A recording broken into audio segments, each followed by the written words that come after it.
Time now for sports on 104.7 The Cave. Here's Ned Reynolds. Mike, the intern, Ned Reynolds, back in the studio, chipping away at the week. Yesterday, the NFL commissioner, in all of his wisdom, issued his State of the NFL message, and it started out with, no, the NFL is a real sport and not like pro wrestling. Actually, he did allude to that in a minor sense. This is the address that the commissioner always gives a couple days before the Super Bowl. It's the State of the NFL, as you mentioned.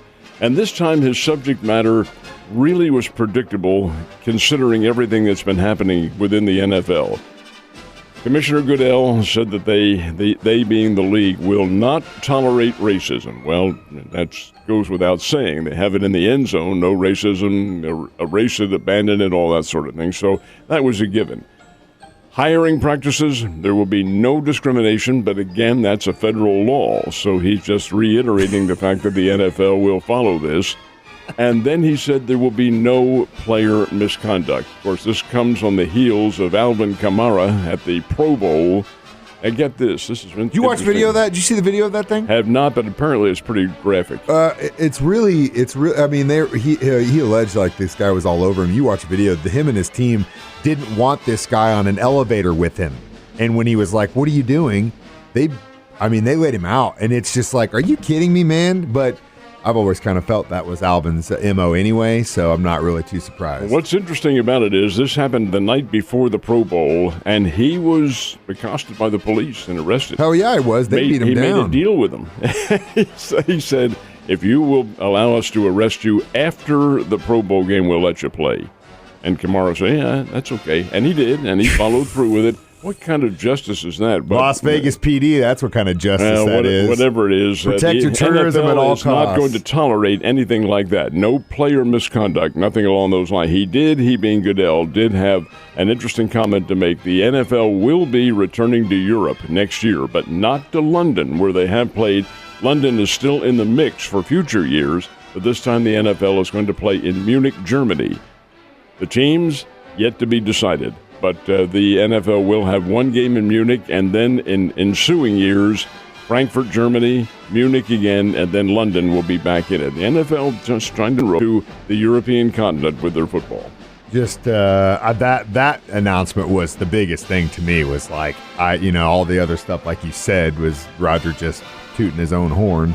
But the Germany edition was like, whoa, we're playing a game in Germany. Okay, well, I guess we are trying to make this thing worldwide. I hope it's not the Chiefs. So, Olympics had some good news overnight, didn't we? Have a couple, actually 3 more gold medals. So the medal count is up to, let's see, at last count, the medal count was about 9. It's 3 golds. I beg your pardon. Let me reiterate on that. It's 4 golds, 5 silver, and a bronze. So the medal count is increasing. The fact that the USA has come through with some key gold medal victories. Lindsey Jacobellis yesterday in snowboarding was the first one. There have been 3 others in figure skating, and this is really good. It means that our team is coming on. They're not the greatest in Winter Olympic competition, but they are coming on, playing and competing a whole lot better. When does the hockey resume? Hockey is going to resume today with women's hockey. Now, the USA team, which is pretty doggone good, won't play until tomorrow. This is the knockout round. This is where 1 loss and you're gonzo. Now, that's women's hockey. Men's hockey begins today. They are into their preliminary round. It's going to take about a week to get through it. And the USA is playing China, the host nation. Should be no low contender. It should be no contest.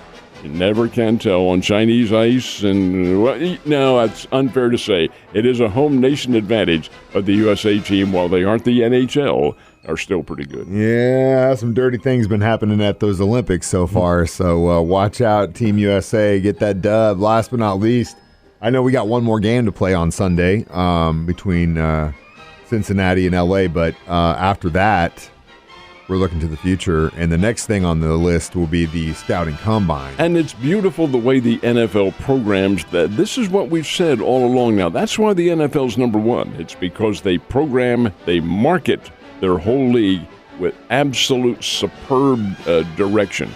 And the NFL Combine is one of it. Yeah, as soon as that ends, Then the NFL Combine begins on March the 1st, runs the 1st through the 7th, and they, of course, are at Lucas Oil Stadium in Indianapolis, and Mr. Lucas was inducted into the Missouri Sports Hall of Fame just last Sunday. He was here for that.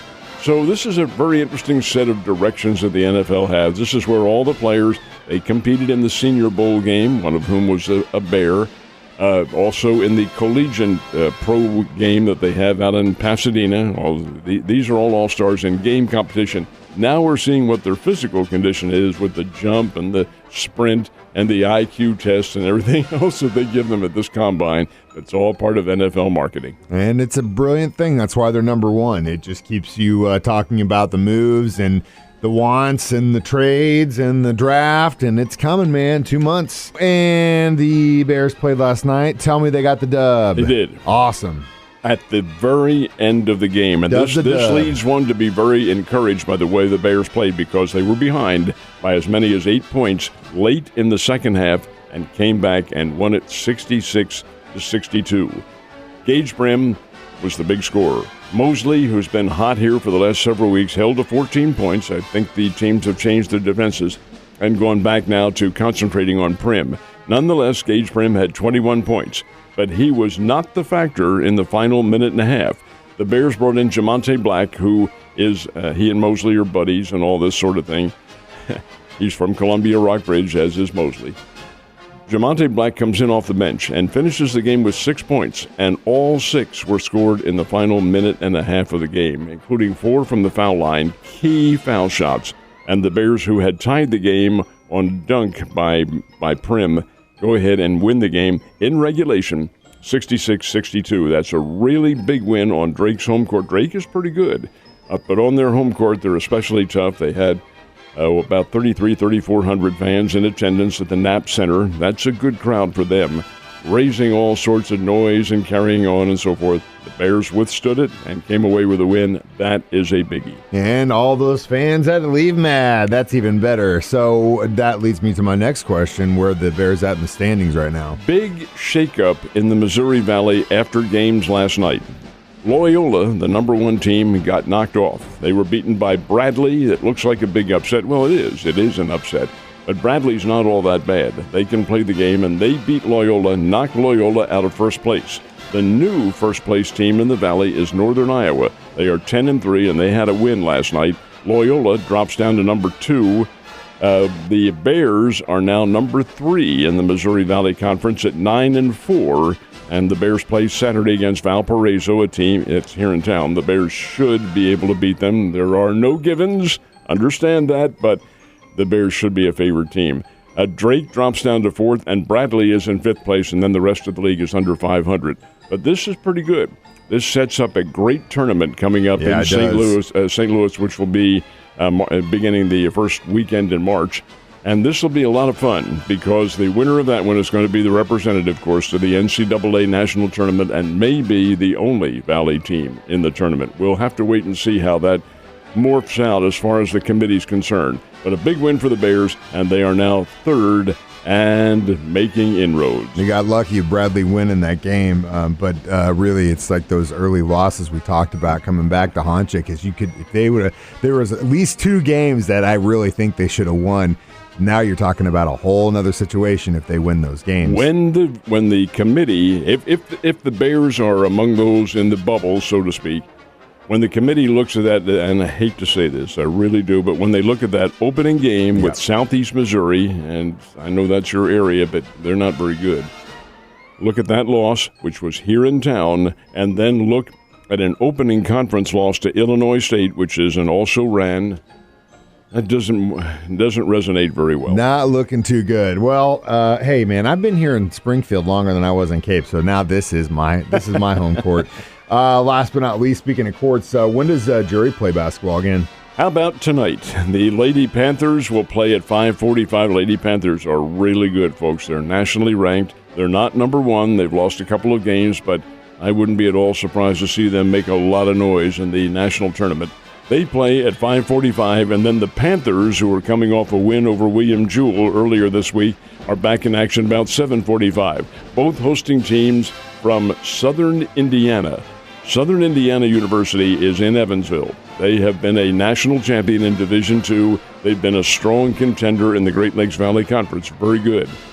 This is also their last year in Division II. They're going D1 next year and joining the Ohio Valley Conference, from whom the Bears have just extracted 2 teams, Belmont and Murray State, and Southern Indiana is going to replace one of them. But this is their last year D2. They want to make a lot of noise. They're pretty good. Those games tonight, O'Reilly Family Event Center, 5:45 and 7:45, should be great games. Bring the family out. Should be a great night of basketball on the north side, man, for sure, Ned. You have a great day, and I'll see you tomorrow.